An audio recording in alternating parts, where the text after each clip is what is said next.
আচ্ছা ভাই। আমার কয়েকটা প্রশ্ন ছিল। সেই প্রশ্নগুলার একটু উত্তর চাচ্ছিলাম আপনার কাছে। হ্যাঁ, বলেন। আচ্ছা, ১ম যে প্রশ্নটা ভাই সেটা হচ্ছে যে ইসলাম আ তো আপনি যেভাবে ব্যাখ্যা করতেছেন ঠিক আছে।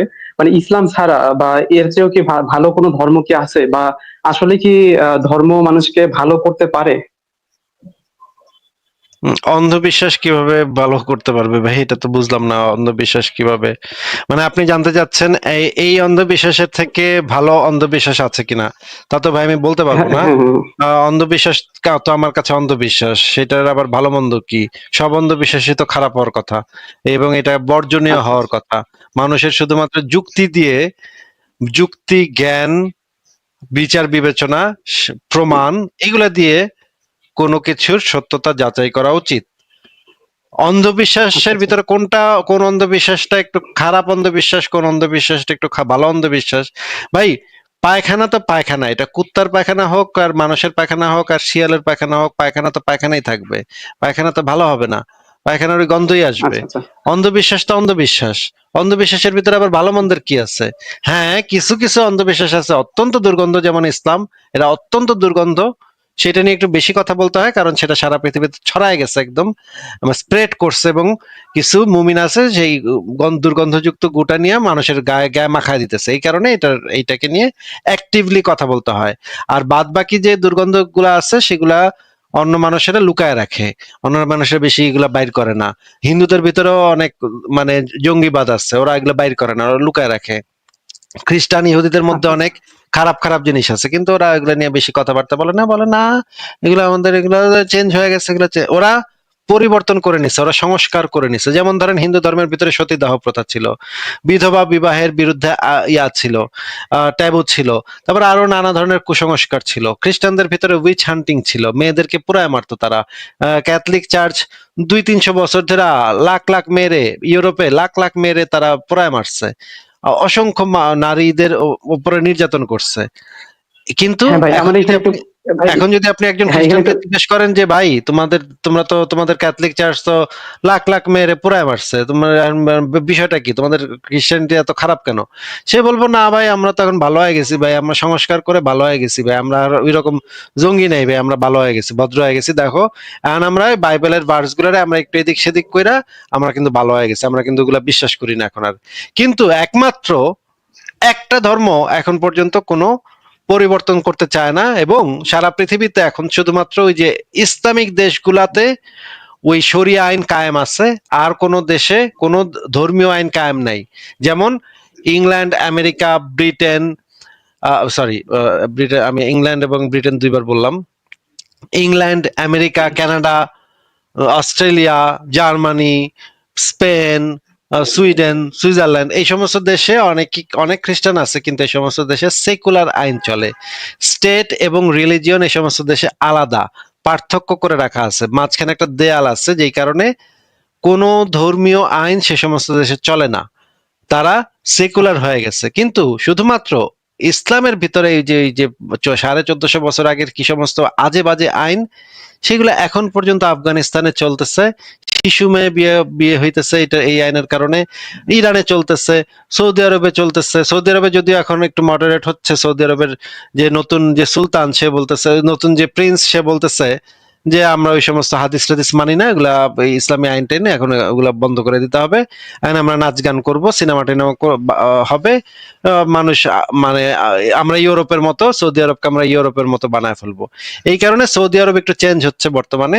কিন্তু বাদ বাকি যে আরবের যে জঙ্গি দেশগুলা, সেই দেশগুলাতে তো এই যে মানে এই ইসলামী আইন আছে, এবং এই ইসলামী আইন সংস্কার বিরোধী, তারা কোনো সংস্কার করতে চায় না। তারা বলে যে তাদের কোরআনের ভিতরে যেহেতু কোনো চেঞ্জ নাই, সেটা কিয়ামত পর্যন্ত প্রযোজ্য হবে। এই কারণে ইসলামটাকে নিয়ে বেশি কথা বলতে হয়। আচ্ছা, আচ্ছা। ভাই, এখন আমার আরেকটা প্রশ্ন, আপনাদের কথা শুনতেছিলাম। সেটা হচ্ছে যে আপনি বলছিলেন যে নবী করিম সাল্লাল্লাহু আলাইহি সাল্লামের আ কি এমন যোগ্যতা ছিল যেজন্য উনি আজকে নবী হইছে? এটাই তো ছিল প্রশ্নটা, তাই না ভাই? হ্যাঁ, হ্যাঁ, বলেন, আপনি উত্তর দিতে পারলে দেন। হ্যাঁ, হ্যাঁ, হ্যাঁ, হ্যাঁ, হ্যাঁ। এখন আমার আমারও মানে প্রশ্নটা এটা জাগলো যে আজকে যে ডোনাল্ড ট্রাম্প হইলো, মানে তার কি এমন যোগ্যতা ছিল যে আজকে ডোনাল্ড ট্রাম্প হয়েছে? তারপর হচ্ছে যে একজন চা বিক্রেতা থেকে মোদি ডোনাল্ড হচ্ছে ট্রাম্পকে তো প্রধানমন্ত্রী হয়েছে। ডোনাল্ড ট্রাম্পকে তো আল্লাহ পাক ডোনাল্ড ট্রাম্প বানায় নেই ভাই। ডোনাল্ড ট্রাম্পকে আমেরিকার যে অশিক্ষিত মূর্খ জনগণ তারা ওরে ওরে ভোট দিয়া ডোনাল্ড ট্রাম্পকে প্রেসিডেন্ট বানায় দিছে। এটাকে নিয়ে আমরা হাসাহাসি করতে পারি, হা হা হা হা হা। ওই আচ্ছা আচ্ছা।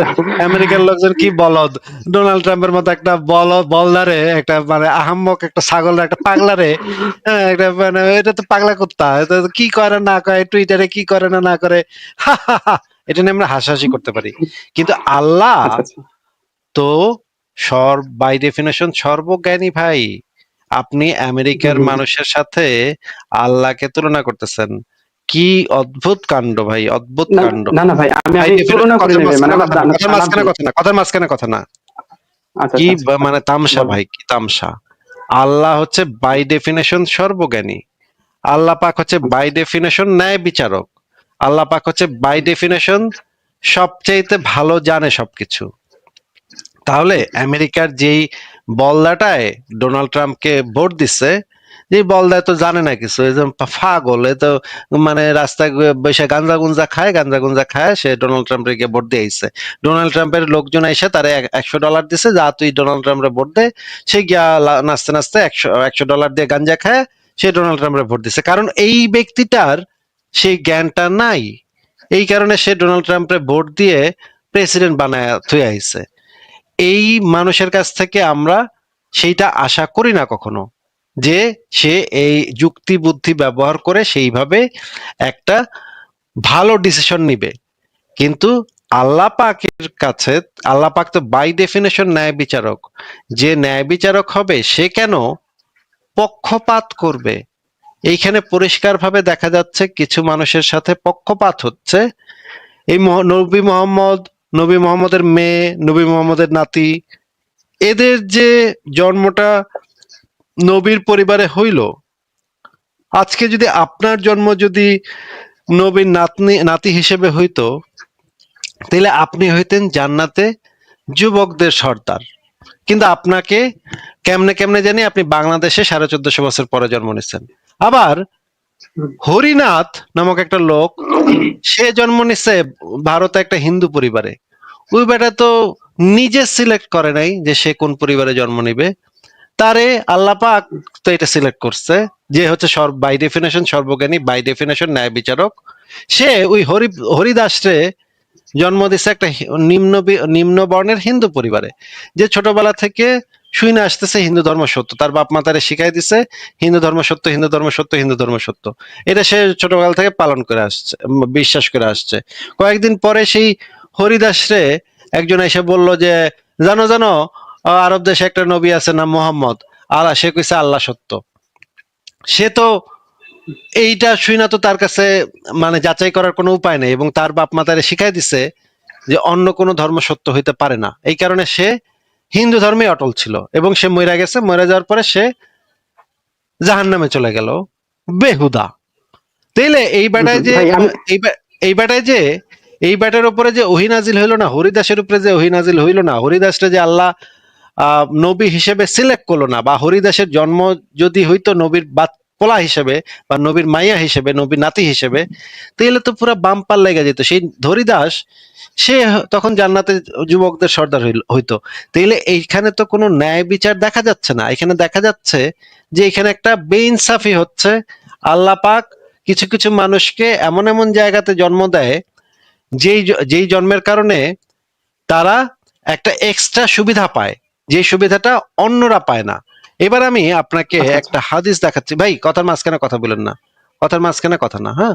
ভাই, মানে না, না, আমি আহ, আপনাকে মানে কথার মাঝখানে কথা বলতে চাচ্ছি না ভাই, আমি কিন্তু ভাই আমি আপনি একটা মানে হাদিস আমাকে তো দেখাচ্ছি, একটু বলতে দিবেন হাদিসটা ভাই। এখন না, পরে বলবেন। হাদিস দেখাচ্ছি, ও সহিহ আচ্ছা আচ্ছা, ঠিক মুসলিমের আছে। হাদিস। এই হাদিসটা একটু পড়েন তো ভাই। ভাই আমি একটু খুব কম পড়তে পারি বলতে কি, আমার পড়ার স্পিড খুব কম, ঠিক আছে, তবে আসতেই তারপরে পারেন, আমি ট্রাই করতেছি।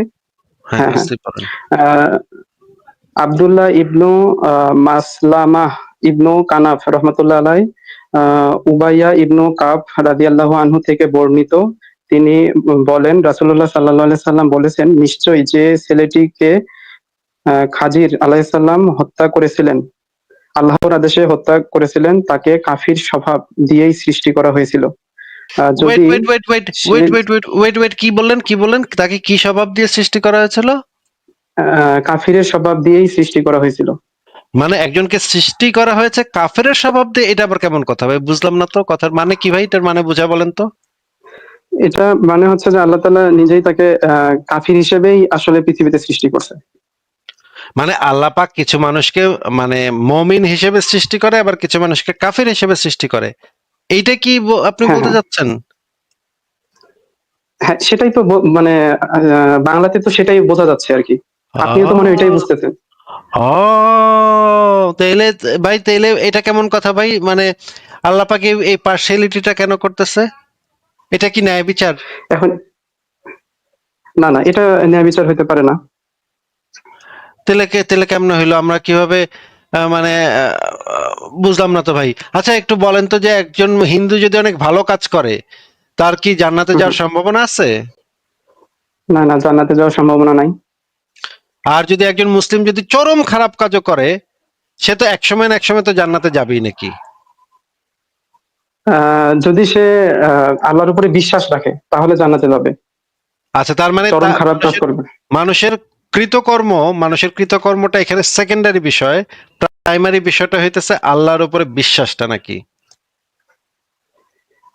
হ্যাঁ, এটাই তো আল্লাহ তাআলা বলছেন যে আমার আচ্ছা, উপরে তাহলে একত্ববাদের বিশ্বাস রাখতে হবে। আপনাকে এখন একটা আমি সিনারিও বলবো, সেই সিনারিওতে আপনার ইসলাম জ্ঞান দিয়ে আপনি আমাদেরকে উত্তর দিবেন যে এখানে কি ঘটবে, মানে ভবিষ্যতে কি ঘটবে। একটা 6 বছরের হিন্দু মেয়ে রাস্তায় খেলতেছিল, ঠিক আছে ভাই?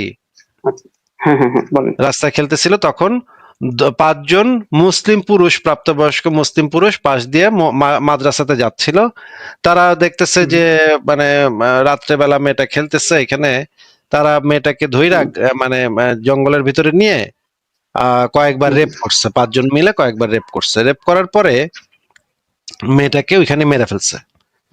মেরে ফেলার হুম, পরে তারা আহ চলে গেছে। হুম, এখন কয়েক বছর পরে তারা সবাই একটু অনুতপ্ত হইলো, অনুতপ্ত টপ্ত হয়ে হজ টজ করে আসলো। এটার জন্য হজ টজ করে তারা মাপ টাপ চায় নিল, এবং মৃত্যুর সময় তারা লা ইলাহা ইল্লাল্লাহ বলেই মারা গেছে। সেই 5 জন ব্যক্তিও লা ইলাহা ইল্লাল্লাহ পরে মারা গেছে।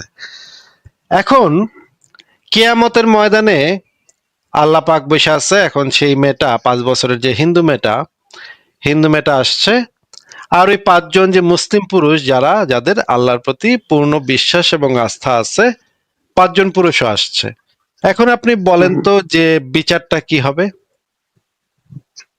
বিচারটা হবে হচ্ছে যদি তারা আল্লাহর উপরে বিশ্বাস রাখে, ঠিক আছে? তাহলে তারা যে মানে তারা যে অপরাধ করছে সেই অপরাধের জন্য তারা শাস্তি পাবে, তারপরে তারা জান্নাতে যাবে। না, এটা আপনি ভুল বলছেন। আমি আপনাকে সেই রেফারেন্স বের করে দেখাবো যে তাদের কোনো আচ্ছা, আচ্ছা, শাস্তি হবে না। সেটা আমি একটু পরে বের করে দেখাবো। এটা আপনি ভুল বলছেন যে তাদের কোনো শাস্তি হবে না, তারা সরাসরি জান্নাতে যাবে। যদি আচ্ছা, নবী মোহাম্মদ বলেছে, কারো মনে যদি এক সরিষা দানা পরিমাণ পর্যন্ত ঈমান থাকে, একটা সরিষা দানা হুম, পরিমাণ পর্যন্ত যদি কারো মনে ঈমান থাকে, তাহলে সে অবশ্যই জান্নাতে যাবে। সে আরেকটা হাদিসে বলা আছে, সে জাহান্নামে ঢুকবে না, জাহান্নামে যাবে না। মানে জাহান্নাম ঘুইরা কয়েক বছর থাইকা যে জান্নাতে যাবে সেইটা না, সে সরাসরি জান্নাতে হুম। প্রবেশ করবে, এইটা বলা আছে। সেটা আমি একটু পরে বের করে দেখাচ্ছি। আপনি আমাদেরকে বলেন যে ওই মেয়েটার কি হবে? মেয়েটা যেহেতু আল্লাহর উপরে বিশ্বাস রাখে নাই, যেহেতু সে তাহলে সে জাহান্নামে যাবে। যেহেতু হিন্দু মেয়ে আরকি। Wow, wow. এবং এইটা আপনার কাছে একটা ন্যায়সঙ্গত বিচার বলে মনে হচ্ছে নাকি? আহ হ্যাঁ, আপাতত দৃষ্টিতে না, এভাবে কথা বলতে চাচ্ছি না। যেহেতু একজন ইসলাম ধর্মের লোক হিসেবে তারা যে বিশ্বাস, কারণ ধর্ম তো ভাই একটা বিশ্বাসের জায়গা। ঠিক আছে? তাদের বিশ্বাস নিয়ে তারা পৃথিবী থেকে চলে যাবে এবং তারা এটাই বিশ্বাস করবে যে তারা আরকি মেয়েটা আরকি জাহান্নামে যাবে এবং যারা মুমিন তারা আরকি জান্নাতে যাবে। মানে এটা তাদের বিশ্বাস। আচ্ছা, এখন হিন্দু আচ্ছা, আমরা ধর্মের একটু দেখি, ঘটনাটা যদি আমরা একটু হিন্দু আমরা একটু দেখি ভাই, ভাই, হাদিসগুলো ওইটাই একটু দেখি। বলতেছিলাম যে হাদিসগুলো যদি একটু দেখি। হিন্দু ধর্মের লোকটাকে বলেন, হাদিসগুলো একটু দেখি ভাই ভাই। আমি ওইটাই বলতেছি। হাদিসগুলো একটু হাদিসগুলো একটু দেখি, আপনি ভাই হাদিসগুলো পড়েন ভাই হাদিস। আমাকে তো একটু কথা বলতে হবে ভাই, মানে আপনি আপনি যদি একাই বলেন ভাই, আমি তো এটাই বলতেছি যে আপনি এতক্ষণ ধরে বলতেছেন, বলেন সমস্যা নেই, আমি আপনার কথা শুনতেছি, কিন্তু আমার কথা কিছু শুনতে হবে ভাই ভাই। হাদিসগুলো একটু পড়ে আমাদেরকে বোঝা টোঝা দেন, আমরা তো কোরআন হাদিস থেকে বেশি শিখি, না বেশি আমি, জানি। আপনি কিন্তু আমাকে হাদিস দেখাইছেন এবং আমি কিন্তু আপনার কথাগুলোরই উত্তর আমি দিছি, না, আমি তো আপনি এমন যে না যে আপনার আপনি উত্তর যে আমি দেই নাই। আপনি যে কিন্তু কথাগুলো আমারও তো বললেন ভাই সেগুলোর প্রশ্ন আছে ভাই সাপেক্ষে, সেগুলোর সাপেক্ষে তো আমাদের হ্যাঁ, হ্যাঁ। হাদিসগুলো পড়তে হবে, সাথে সাথে পড়তে হবে, নাহলে আপনি অন্য আলোচনা অন্যদিকে টার্ন করে না না, নিয়ে আমার গেলে। কথা হচ্ছে ভাই, যদি একজন হিন্দু ধর্মের লোককে বলেন যে এই ঘটনাটাই, মানে তখন কে জান্নাতে যাবে? মানে হিন্দু ধর্মের অনুসারে তো যার যার যার যত মত তত পথ। হিন্দু ধর্মের শ্রীরামকৃষ্ণ পরমহংস বলছে যত পথ তত যত মত তত পথ। মানে হচ্ছে আপনি যে ধর্মই পালন করেন না কেন আপনি স্বর্গে যেতে পারবেন, স্বর্গে যেতে আপনার বাধা সৃষ্টি হবে না। বৌদ্ধ ধর্ম অনুসারে আপনি যদি যে ধর্মেরই হন, আপনি যদি ভালো কাজ করেন, আপনি যদি মানুষের মঙ্গল করেন, প্রাণীদের উপকার করেন, প্রাণী হত্যা না করেন, তাহলে আপনার স্বর্গপ্রাপ্তি হওয়া সম্ভব। ইসলাম ধর্ম বলতেছে হ্যাঁ যে আপনি এই ধর্ম ছাড়া আর কিছুই আপনি করলে আপনার কশমিন কালেও সেটা গ্রহণযোগ্য হবে না, এটা আল্লাহ পাক কোরআনে বারবার বলছে। আচ্ছা, আমরা এই হাদিসটা একটু একটু পড়ি, তিরমিজি শরীফ তাহকিকৃত 2644 নম্বর হাদিস। এখানে কি বলা আছে একটু পড়েন তো ভাই, আমাদেরকে পড়ে শোনান তো। ভাই, আমি খালি একটা প্রশ্ন করে আমি মানে বলতেছি আপনার এই হাদিসটা বলতেছি, সেটা হচ্ছে যে এই প্রশ্নটাই যদি আপনি একটা হিন্দু মানুষকে বলেন, মানে যে আর কি সনাতন ধর্মী, মানে তার ক্ষেত্রে সেই ঘটনাটা কি ঘটবে?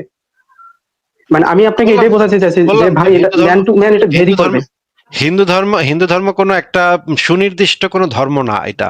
হিন্দু ধর্ম হচ্ছে একটা সেট অফ রিলিজিয়ন। হিন্দু ধর্মের ভিতরে মানে শত শত ভাগ আছে, শত শত ধর্ম আছে এটার হ্যাঁ ভিতরে। হ্যাঁ হ্যাঁ, হিন্দু ভাই ধর্মের ভিতরেই ভাগ থাকতে পারে হিন্দু কিন্তু ধর্মের ভিতরে হিন্দু ধর্মের ভিতরে হ্যাঁ হ্যাঁ শ্রীরামকৃষ্ণ পরমহংসের মতে আহ, হ্যাঁ যত যত মত তত পথ। মানে আপনি যদি ইসলাম ধর্ম হ্যাঁ, পালন করেন তারপরে আপনার স্বর্গ প্রাপ্তি হইতে পারে। ইসলাম ধর্ম, হিন্দু ধর্মে না আসলে স্বর্গ প্রাপ্তি হবে না, এইটা শ্রীরামকৃষ্ণ পরমহংসের মত অনুসারে এটা সত্য না। আপনি যে কোনো পথে থাকেন না কেন আপনি স্বর্গে যাইতে পারেন বা ঈশ্বরের কাছে পৌঁছাইতে পারতে পারেন। ঈশ্বরের কাছে পৌঁছাইতে আচ্ছা আচ্ছা। আপনার কোনো নির্দিষ্ট ধর্মমত পালন করতে হবে না। এইটা হচ্ছে হিন্দু ধর্মের একটা সেক্ট, যেটা হচ্ছে শ্রীরামকৃষ্ণ পরমহংস যেই মতটা প্রচার করছে সেটার মত। সেটা আপনাকে আমি তাহলে কি উত্তর ভাই দিতে মুসলমানরাও দিচ্ছি। কি জান্নাতে যাবে? ভাই তাহলে ওদের হ্যাঁ, মানে ওদের অনুযায়ী কি হ্যাঁ, মুসলমানরাও জান্নাতে যাবে?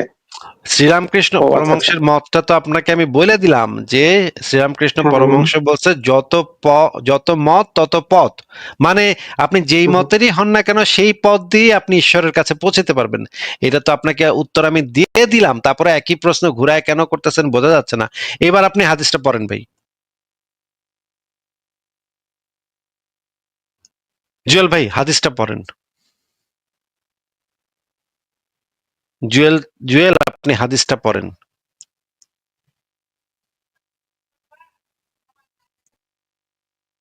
না, এই তো মানে আর কথা বলছে না, দেখেন। আচ্ছা, মনে হয় মানে লাইন হয়তো কেটে গেছে বা কথা বলতে চাচ্ছে না। ঠিক আছে, আমরা এই হাদিসগুলো দেখি, দেখেন এখানে কি বলা আছে। সহিহ মুসলিমের হাদিস 168 নম্বর হাদিস, এখানে যেটা বলা আছে যে আহ আব্দুল্লাহ ইবনে মাসুদ থেকে বর্ণনা করেন যে রাসূলুল্লাহ সাল্লাল্লাহু আলাইহি ওয়াসাল্লাম বলেছেন, যার অন্তরে সরিষা দানা পরিমাণ ঈমান থাকবে সে জাহান্নামে প্রবেশ করবে না। জাহান্নামে প্রবেশ করবে না। আর যার অন্তরে এক সরিষা দানা পরিমাণ অহমিকা থাকবে সেও জান্নাতে প্রবেশ করবে না। মানে অহমিকা যদি না থাকে আপনার মনে, তাইলেই কিন্তু আপনি জাহান্নাম থেকে মুক্তি পেয়ে গেলেন। আপনার মনে যদি সরিষা দানা পরিমাণ পর্যন্ত ঈমান থাকে, আপনি খুন ধর্ষণ যা করছেন ওইটা মানে কোনো বিষয় না। আল্লাহর কাছে ওগুলা কোনো বিষয় না। আপনি ওই যে 5 বছরের মেয়েকে, হিন্দু মেয়েকে কি করছেন না এগুলা জিজ্ঞাসা করবে না। এখানে দেখি সুনান তিরমিজি শরীফের 2644, যে ব্যক্তি আল্লাহ তাআলার কাছে কিছু শরিক না করে মারা যায় সে জান্নাতে প্রবেশ করবে। আমি বললাম সে যদি ব্যভিচার করে থাকে, মানে এই যে রেপ, সেটা কিন্তু সে করছে, সেটা সে যদি চুরি করে থাকে, তিনি বলেন হ্যাঁ তবুও সে জান্নাতে যাবে। মানে হচ্ছে এইগুলা দিয়ে আসলে কিছু যাই আসে না, আল্লাহর এগুলো দিয়ে কোনো মানে পাত্তাও দেয় না আল্লাহ এই সমস্ত জিনিসে, যে কে খুন করছে, কে ধর্ষণ করছে, কে ডাকাতি করছে, কে গণহত্যা চালাইছে, এইগুলা আল্লাহর কাছে কোনো বিষয় না। আল্লাহর কাছে বিষয় হচ্ছে যে কে আল্লাহকে বিশ্বাস করছে, কে আল্লাহকে বিশ্বাস করে নাই। এই হচ্ছে জুয়েল। আপনাকে আপনাকে অনেকক্ষণ আমি রাখছি, এখন আমি বিদায় করে দিলাম, আপনি কোনো কথা বলছেন না, তাহলে আপনাকে বিদায়। আমরা দেখলাম যে এখানে পুরো সম্পূর্ণভাবে একটা মানে পক্ষপাতিত্ব চলতেছে এবং খুবই বাজেভাবে পক্ষপাতিত্ব চলতেছে, এবং এখানে কোনো আসলে ন্যায় বিচারের কোনো বালাই সেখানে নাই। আমি প্রথমে যেটা বলতে চাইতেছি, প্রথমে আপনাকে ধন্যবাদ আমাকে যুক্ত করার জন্য। ঠিক আছে, আমি যেটা জানতে চাইতেছি, আসলে পৃথিবীতে প্রায় 200 কোটি মুসলমান আছে মনে হয় নাকি? আমি কি ঠিক বললাম? হ্যাঁ, এরকমই হবে, 180 কোটি বা 200 কোটি এরকমই হবে। আচ্ছা, তো 200 কোটি মানুষের মধ্যে যুগে যুগে কিন্তু মুসলমানদের মধ্যে কিন্তু জ্ঞানী গুণী মানুষও ছিল। ধরেন বিজ্ঞানী কিংবা সায়েন্টিস্ট কিংবা দার্শনিক কিংবা কবি বা অনেক ধরনের, মানে অনেক জ্ঞানী গুণী মানুষ ছিল। তারা কি ধর্মটা কি না জেনে, আপনি মনে করেন তারা কি ধর্মটা না জেনে কি পালন করছিল নাকি? না তারা জানতো যে ধর্মটা আসলে সত্য কি সত্য না অনেকে হয়তো মিথ্যা তারা? জানতো, অনেকে হয়তো জানতো না, অনেকে হয়তো ছোটকালে তাদের বাপ মায় যেটা শিখাই দিচ্ছে যে ধর্ম নিয়ে প্রশ্ন করণ যাইব না, ধর্ম নিয়ে কথা বলন যাইব না, ধর্ম নিয়ে প্রশ্ন করণ যাইব না। ছোটবেলা থেকে বাপ মায় শিখায় দেয়, অনেক অনেক পরিবার আছে ছোটবেলা বাপ মায় শিখায় দেয় তোর এটা বিশ্বাস করণ লাগবো, তোর এটাই বিশ্বাস করণ লাগবো, তুই এটাই বিশ্বাস করবি, অন্য কোনো দিকে তুই তাকাইবি না, এইটাই হইতেছে ধ্রুব সত্য, এইটাই হইতেছে একমাত্র সত্য, আর কোনো কথা তুই শুনবি না। এবং তুই যদি এটা না শুনোস তাহলে তোরে জাহান নামে নিয়ে আল্লাহ পাক পিটাইয়া তোরে হাগায় দিব। ছোটবেলা যখন মানুষকে এইভাবে বড় করা হয়, একটা বাচ্চাকে যখন এই রকমের ভয় ভীতি দেখায়, যখন একটা মানুষকে বড় করা হয়, তখন তো ছোট মানুষ তো স্বাভাবিকভাবেই মনের ভিতরে সেই ভয়টা ঢুকে যায়।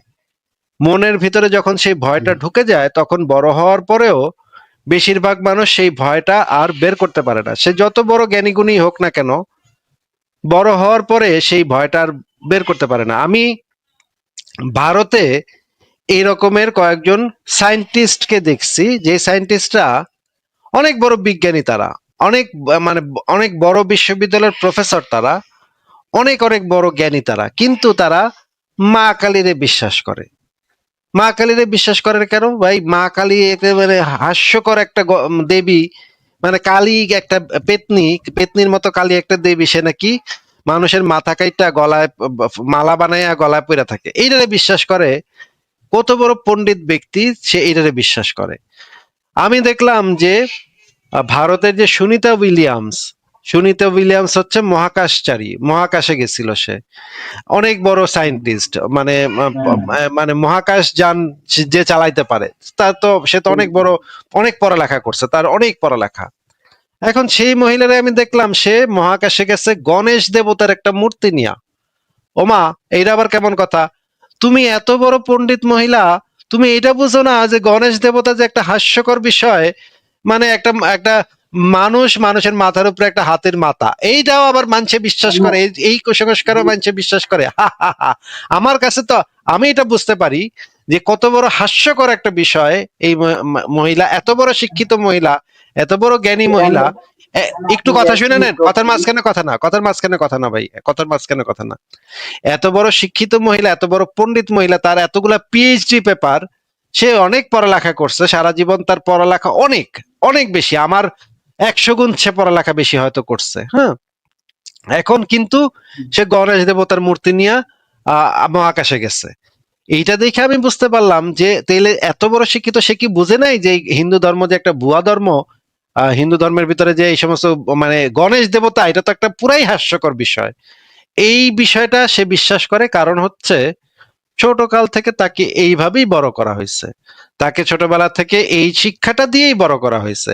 সে যদি ইহুদি পরিবারের হইতো, তাইলেও তার এইভাবে বড় করা হইতো যে জিহোবা হইতেছে সত্য। সে যত বড় পণ্ডিতই ভবিষ্যতে হইতো না কেন, সে তা, বেশিরভাগ মানুষ তাদের ছোটবেলার যে শিক্ষাটা, সেই ছোটবেলার শিক্ষাটা তারা ছাড়তে পারে না। এটা একইভাবে মুসলমানদের ক্ষেত্রেও সত্য, মুসলমানদের ভিতরে অনেক জ্ঞানীগুণী আছে নিশ্চয়ই, কিন্তু তাদেরও ওই ছোটবেলা একইভাবে বড় করা হয়েছে, ছোটবেলা একই শিক্ষা দিয়ে বড় করা হয়েছে যে ধর্ম নিয়ে যুক্তি করান যাইব না, ধর্ম হইতেছে যুক্তির ঊর্ধ্বে, ধর্ম যেটা কইতেছে এইটা অক্ষরে অক্ষরে অন্ধভাবে বিশ্বাস করতে হইব, ধর্মের কাছে মাথা নত করতে হইব। ধর্ম নিয়ে কোনোদিন বাড়াবার বেশি গ্যাঞ্জাম করা যাবে না, বেশি চিন্তা করন যাইব না, বেশি চিন্তা করলে ইমানটা সুইটা দিব। এইভাবে মুসলমানদেরকেও যেরকম করে ছোটবেলা থেকে বড় করা হয়েছে, একজন হিন্দুকেও ছোটবেলা থেকে একইভাবে বড় করা হয়েছে। এখন আপনার যুক্তি যদি এইটা হয় ভাই, যে ভাই মুসলমানদের ভিতরে তো অনেক জ্ঞানী গুণী আছে, ইসলাম ধর্ম যদি মিথ্যা হইতো তাহলে এত জ্ঞানী গুণীরা কি বুঝে নাই যে ইসলাম ধর্মটা মিথ্যা, তাহলে তারা এখনো ইসলাম ধর্ম পালন করে কে? তাহলে এই কথাটা যদি আমরা যুক্তি হিসেবে গ্রহণ করি, তাহলে পৃথিবীতে খ্রিস্টানের সংখ্যা মুসলমানদের থেকেও বেশি, 250 কোটি ভাই। হ্যাঁ, এবং খ্রিস্টানদের ভিতরে একজন বিজ্ঞানী আছে যে হচ্ছে সারা পৃথিবীর সর্বকালের সর্বশ্রেষ্ঠ বিজ্ঞানী, স্যার আইজ্যাক নিউটন, যার সমকক্ষ বিজ্ঞানী সারা পৃথিবীতে আর কেউ কোনোদিন জন্মাইতে পারবে না, এত বড় বিজ্ঞানী সে। এই যে স্যার আইজ্যাক নিউটন, সে বিশ্বাস করত যীশু খ্রিস্ট হইতেছে ঈশ্বর। তাইলে এত বড় বিজ্ঞানী হইয়া সে ট্রিনিটিতে বিশ্বাস করত। তাইলে তো আপনার যুক্তি অনুসারে ট্রিনিটিও সত্য হয়ে যায় ভাই। আপনার যুক্তি অনুসারে আপনার ইসলাম যতটা সত্য তার থেকে বেশি সত্য হইল ট্রিনিটি। কারণ 250 কোটি খ্রিস্টানের মধ্যে এত বড় একজন বিজ্ঞানী, সারা পৃথিবীর সর্বকালের সর্বশ্রেষ্ঠ বিজ্ঞানী স্যার আইজ্যাক নিউটন, সে ট্রিনিটিতে বিশ্বাসী ছিল। তাহলে আপনি যদি এই যুক্তি দ্বারা ইসলামকে সত্য প্রমাণ করার চেষ্টা করেন, তাহলে আপনার এই যুক্তিতে ইসলামের থেকে খ্রিস্টানিটি বেশি সত্য বলে প্রমাণিত হয়ে যাবে। তখন আপনি একটা বাটের উপরে পড়বেন, তখন আর আপনার ইসলামটা ভুল হয়ে যাবে, তখন আর আপনি ইসলামটা প্রমাণ করতে পারবেন না ভাই। আপনি যে পদ্ধতিতে ইসলামকে সত্য হিসেবে প্রমাণ করার চেষ্টা করতেছেন, সেটা দ্বারা ইসলাম সত্য বলে প্রমাণ হয় না, বরঞ্চ প্রমাণ হয় যে ছোটবেলা থেকে মানুষকে যেভাবে বড় করা হয়, অনেক মানুষ শিক্ষিত হওয়ার পরও সেই জিনিসগুলাকে নিয়ে খুব বেশি যুক্তি দিয়ে যাচাই বাছাই করে না, কারণ তারা মনে করে ধর্মকে নিয়ে এত যুক্তি টুক্তি করা ভালো না, ধর্মকে নিয়ে বেশি যুক্তি টুক্তি করলে ধর্মটা ছুটে যেতে পারে, ইমানটা ভেঙে যেতে পারে। এই কারণে অনেক মানুষই সেটা করে না। আবার অনেক মানুষ আছে যারা করে কিন্তু তারা ভয়ে কিছু বলে না, সমাজের ভয়ে, বা আপনারা গিয়া কল্লা কাইটা দিবেন, মুরতাদ, ইসলামে তো মুরতাদ কতলের বিধান আছে, মুরতাদ কতল করেন, আপনারা জবাই করেন, আল্লাহু আকবার বলে জবাই করে ফেলেন মানুষে, এটার ভয় তো মানুষের থাকবে। এই কারণে অনেক জ্ঞানী গুণী আছে যে তারা নাস্তিক কিন্তু বলে না। যেমন ধরেন বাংলাদেশে অনেক নাস্তিক আছে, চুপা নাস্তিক, আমি চিনি তাদেরকে, নাম বলবো না, অনেক বড় বড় মানে মানে ইউনিভার্সিটির বড় বড় টিচার ভাই। হ্যাঁ, নাম বললে তো আপনারা গিয়ে মেরে নেবেন। হ্যাঁ, আমি তো চিনি তাদেরকে, তাদের সাথে তো আমি কথাবার্তা বলি, দেখা সাক্ষাৎ হয়। তারা ইউনিভার্সিটির বড় বড় টিচার, বড় বড় প্রফেসর অনেক আছে, বাংলাদেশে অসংখ্য নাস্তিক আছে, কিন্তু তারা মুখে কোনোদিন কইব না। তারা আবার নামাজে পড়ে, শুক্রবার দিন জুম্মার নামাজ গিয়ে পড়ে আসে, কারণ তারা ভয় পায়, আপনার করে ভয় পায়। কারণ আপনারা তো নাস্তিক জানতে পারলে তো আল্লাহ একবার বলে গিয়া যাওয়া একটা কপ মেরা বইবেন, এই জন্য ভয়, তারা কিছু কয় না। কিন্তু তারা মনে মনে ঠিকই নাস্তিক, তারা কট্টর নাস্তিক। আপনি হুমায়ুন আহমেদের নাম শুনছেন ভাই? জি জি জি, শুনছি। হুমায়ুন আহমেদ যে হুমায়ুন নাস্তিক আজাদ। ছিল, হুমায়ুন হুমায়ুন আজাদ না, হুমায়ুন আহমেদ। না না, হুমায়ুন হুমায়ুন হ্যাঁ, আহমেদ। হুমায়ুন আহমেদ নাস্তিক ছিল। হ্যাঁ, হতে পারে। বাংলাদেশে যত সাহিত্যিক আছে 99% নাস্তিক, যত সাহিত্যিক আছে 99% নাস্তিক। আমি একটা না নাম কয়ে যেতে পারবো, আপনি শুনলে মানে আপনি এখন বেহুশ হয়ে যাবেন, মানে কইবেন হাই হাই এ নাস্তিক, হাই হাই কোন কি ভাই, কোন কি এ নাস্তিক। আনিসুল হকের নাম শুনছেন? আনিসুল হকের নাম শুনছেন? আনিসুল হক জি জি জি জি, নাস্তিক ভাই, না সেলিনা হোসেনের নাম শুনছেন? জি জি জি। নাস্তিক ভাই। এক না না, ফরহাদ মজারের নাম শুনছেন? ফরহাদ মজার হ্যাঁ হ্যাঁ, শুনছি। নাস্তিক ভাই। একটা না নাম কয় যামু, নাম কইতে থাকলে আপনি কুলাইতে পারবেন না। বাংলাদেশে যত বড় বড় শিক্ষক নাস্তিক। আছে, সাহিত্যিক আছে, দার্শনিক আছে, জ্ঞানীগুণী আছে, 99% গ্যারান্টি দিয়ে বলতে পারি নাস্তিক। কিন্তু তারা জিন্দেগিতে মুখে কইব না আপনারা হে নাস্তিক। তারা তাহলে আপনি দেখবেন, কি আপনি আপনি শুক্রবার দিন জুমার নামাজ পড়তে গেলে এদেরও পায়া যাবেন, দেখবেন এরাও নামাজ পড়তে আয়া পড়ছে, কারণ এরা আপনারা ভয় পায়, আপনারা ডরায় যে আপনি আবার গিয়া কল্লাটা না কাইটা দেন, এই ডরে তারা আবার শুক্রবার দিন গিয়া নামাজও পড়ে আসে। কিন্তু তারা মনে মনে নাস্তিক ভাই। আমি এই যে ডক্টর মোহাম্মদ ইউনূস, কোন তো ভাই ডক্টর মোহাম্মদ ইউনূস কি আস্তিক নাকি নাস্তিক, কোন তো দেখি? ওইটা তো প্রকাশ করে না ভাইয়া, কিভাবে বলবো?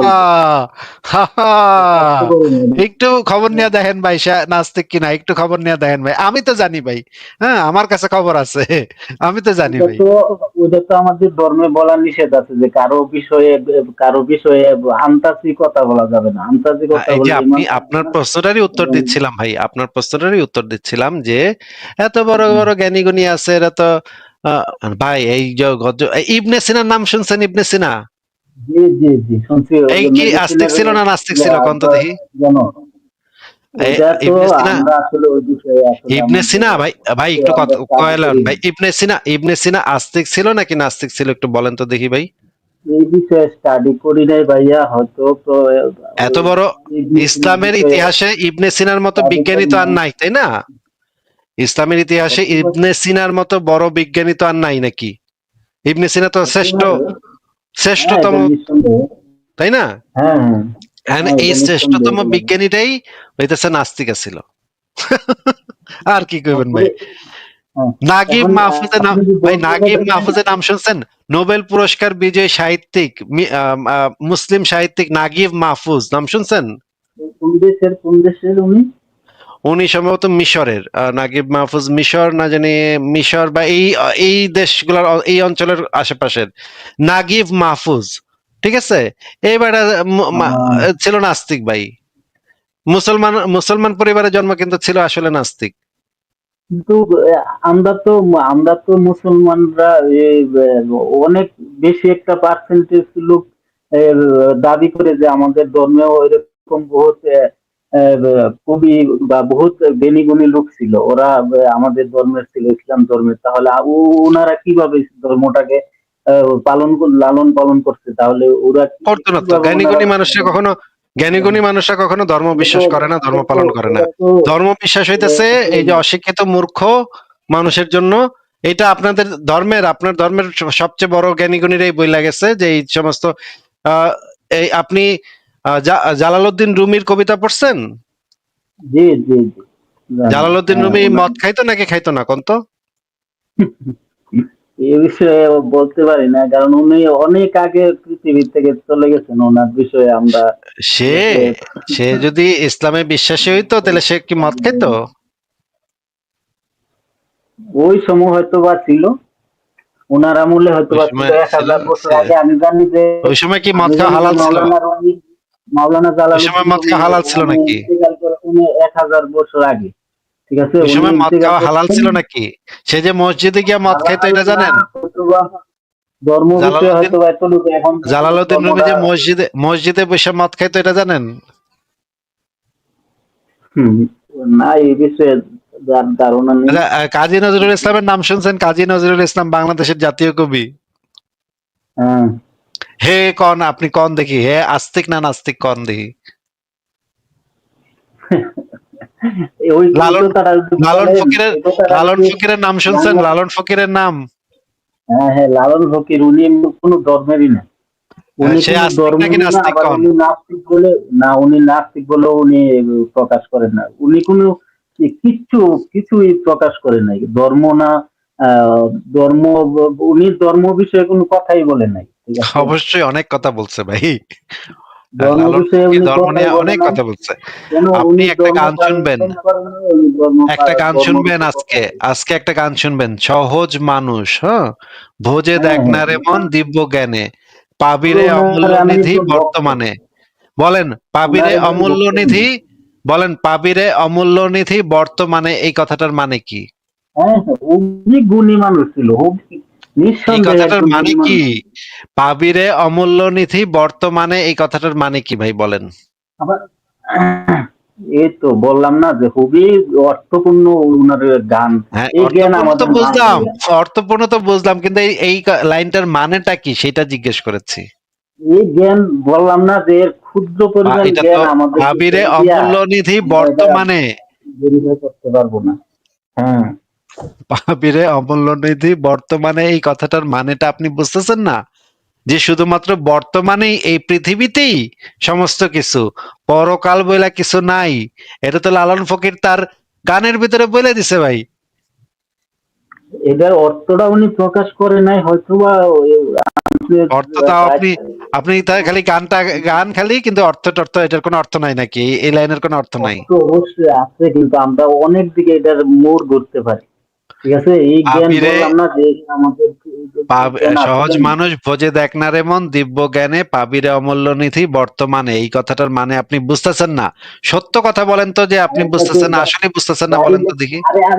আরেকটা গানের অর্থ আপনি ধরতে পারেন যে বাড়ির কাছে আশ্বিনগর সে তাই পড়শি বসত করে, একবার পড়শি হ্যাঁ, বসত পশ্চিম করে। বসত করে, আমরা এটার ভিতরে একদিনও তো কোনো, দেখছিলাম তারা, এটার ভিতরে তো আল্লাহ রাসূলের কোনো কথা নাই। এটার ভিতরে কার কথা আমি আছে? একদিনও না দেখছিলাম তারে। ঠিক আছে, এটাতে আপনি কি বুঝেন একজন এটার ভিতরে আছে কোনো, এটার ঈশ্বর, ভিতরে কোনো আল্লাহ মানে রাসূলের কথা নাই। এই এই কথাটা তিনি যে ইঙ্গিত করছেন লালন, যে আহ, বাড়ির কাছে আশ্বিনগর পড়শি বসত করে, আমি একদিনও না দেখিলাম তারে, মানে তারে তো ওই ডাকে, ডাকে এটা বলেন। বুঝলাম ভাই, বুঝলাম, ঠিক আছে। মানে আপনি একটু লালন ফকির যে কাঠ নাস্তিক ছিল, হ্যাঁ, শুধু নাস্তিক না, সে হলো নাস্তিকদের গুরু ছিল, ঠিক আছে। আপনি এটা হুম, আহমদুল্লাহর ভিডিও এটা দেখেন, আমরা আহমদুল্লাহর ভিডিওতে আহমদুল্লাহ আগে বলে দিছে।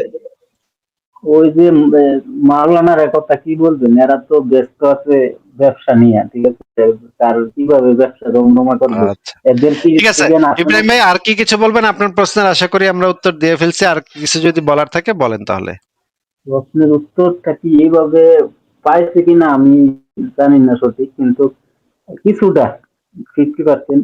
আরেকটা বিষয় জানার ছিল, এই যে 50% যে দিতে পারছে, এটাই আমার, মনে করেন, খুশিতে আমার মানে বাকবাকম অবস্থা, বুঝছেন? আপনার যে আমি না না 50% আমি অন্তত আমি দিতে একজন পারছি, এটাইতে আমি আমি খুব একজন খুশি। আমি একজন যুক্তি সমর্থক মানুষ। ঠিক আছে, যুক্তি আমি সমর্থন করি, এবং কারো খুবই বিষয়ে ভালো, আমি ও- ও- খুবই ভালো, কারো ঠিক আছে, বিষয়ে আমি ঠিক আছে। ইয়া করি না। ইব্রাহিম ভাই, আর যদি কিছু বলার না, থাকে আর প্রশ্ন করেন, আর যদি কিছু আরেকটা, বলার হ্যাঁ থাকে সংক্ষেপে বলেন। হ্যাঁ হ্যাঁ, আরেকটা আছে। ওইটা হইলো গিয়ে সে যা মা আয়েশা, আমাদের রাসূলের বিবাহিত একদম কম বয়সী স্ত্রী।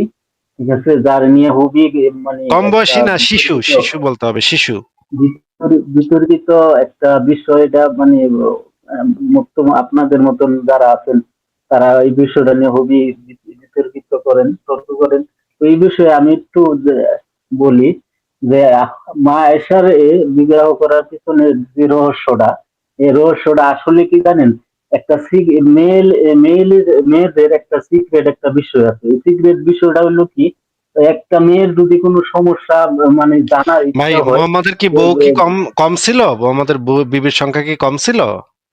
না না, ওই যুগে আয়েশাই পারফেক্ট ছিল, কে মানে কইছে আপনার? একদম কেমনে আধুনিক আপনি যুগে। আপনি এটা প্রমাণ করেন যে আয়েশাই পারফেক্ট ছিল? এটা আপনি নেন, কিভাবে কইলেন? সাফিয়ার বয়স ছিল 16 বছর। সাফিয়ারে যখন বিয়ে করছে সবাই তখন সাফিয়ার বয়স ছিল 16 বছর।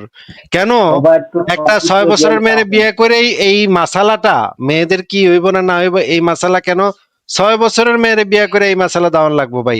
16 বছরের মেয়েরও তো এই মাসালা দাওয়ান যায় নাকি?